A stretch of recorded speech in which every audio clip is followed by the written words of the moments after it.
Her final mistake was picking him up from prison to be her husband. She was gone within hours of saying, "I do." This is a story about the beautiful promise of redemption, and the horrifying trap it can become. It's a case that peels back the layers on how obsession can hide behind a smile, and how the deepest loyalty can be turned into a weapon. Today, we're going deep into a case that isn't just about murder, it's about the psychology of possession, where selfishness strangled love. On the early morning of October 25, 2023, a quiet Dallas neighborhood was shattered by a brutal discovery. At around 7:20 a.m., police dispatch received a call from the 1600 block of Murdoch Road. There, on the roadside curb, officers found the body of a woman. She had been shot in the chest at close range and was simply left there, discarded. The victim's identity would send tremors through her entire community.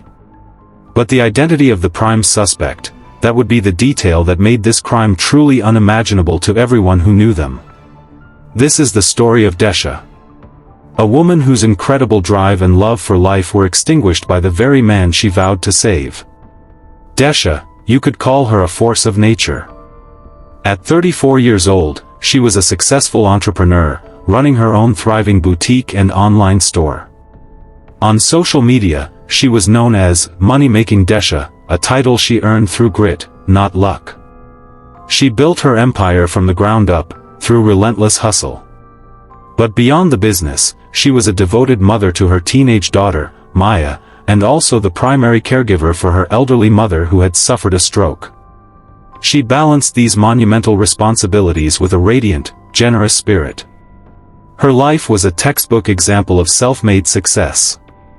But there was one arena of her life where her judgment, so sharp in the boardroom, became fatally clouded.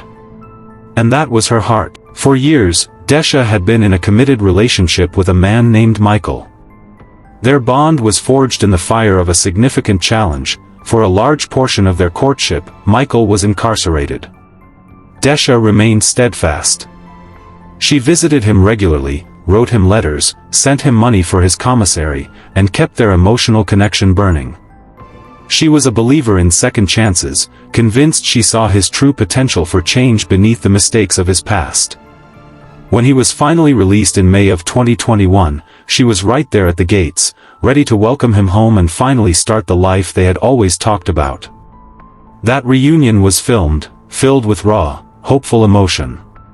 You could see her palpable joy. Just days after his release, wanting to solidify their fresh start, they made it official in an intimate courthouse wedding. It was supposed to be the beautiful first page of their new chapter together.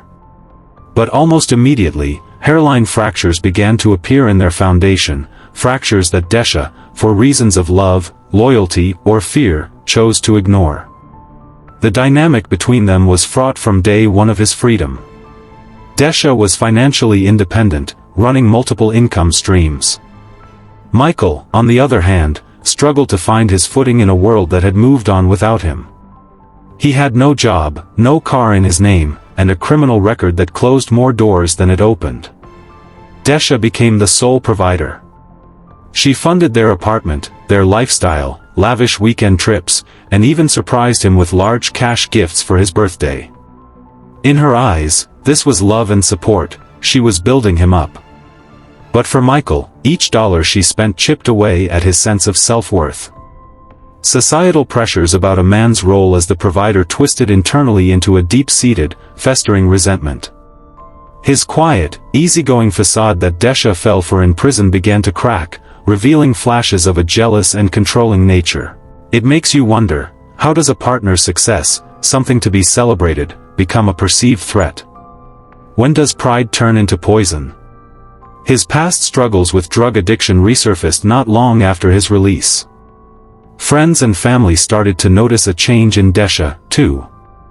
The vibrant woman who was once the life of every family barbecue, the one who could light up a room with her laugh, became quieter, more withdrawn. She made excuses to skip gatherings. Her social media, once a feed of her business wins and family joy, grew sporadic. The woman who had built her own cage of freedom now seemed trapped in someone else's.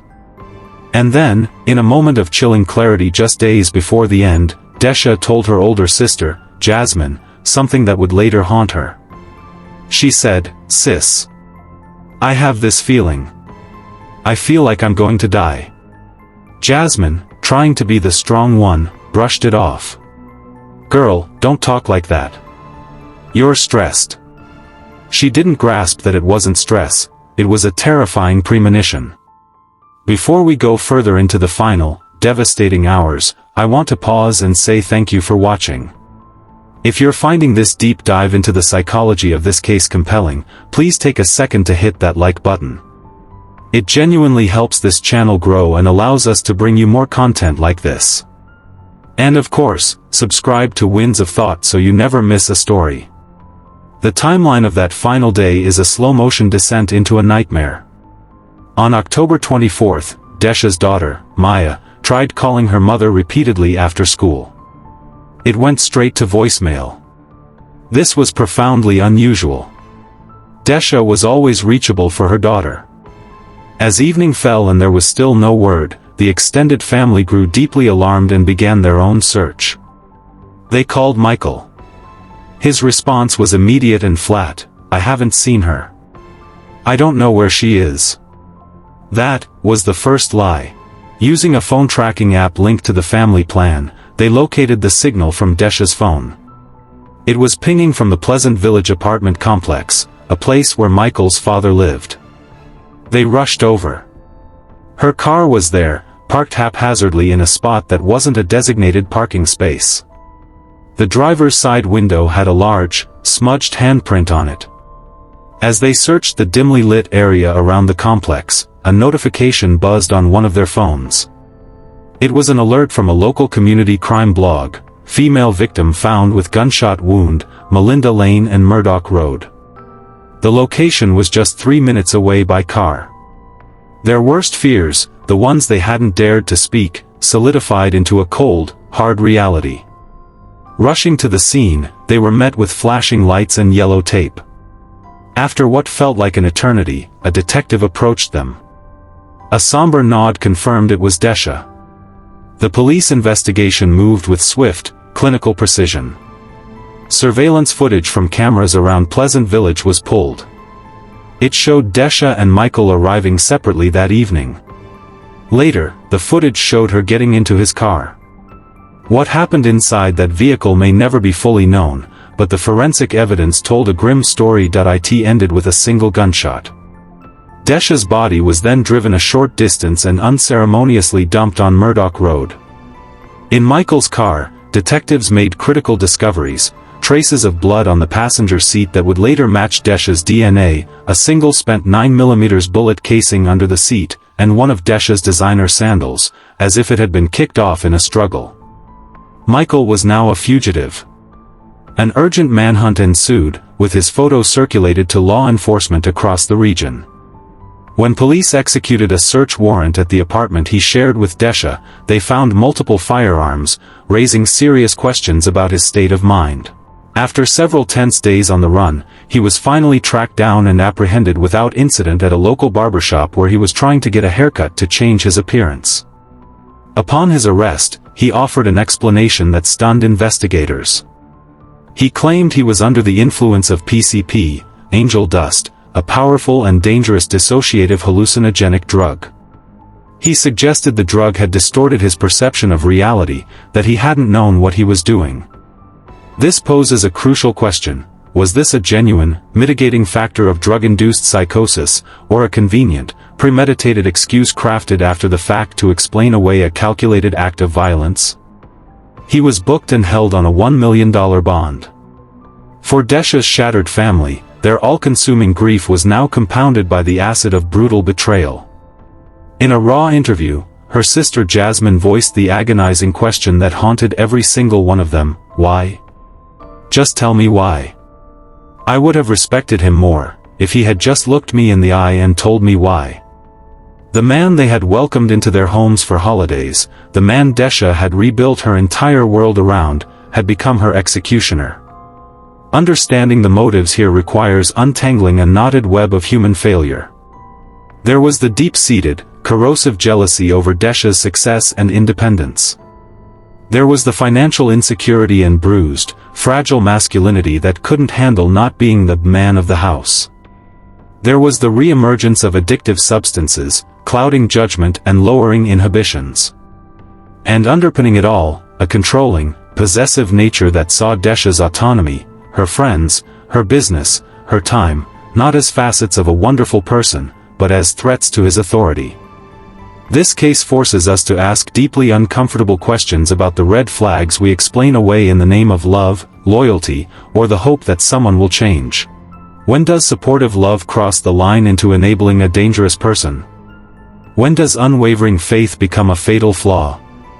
This story is really connecting with so many of you, and I appreciate you taking this journey into the details with me.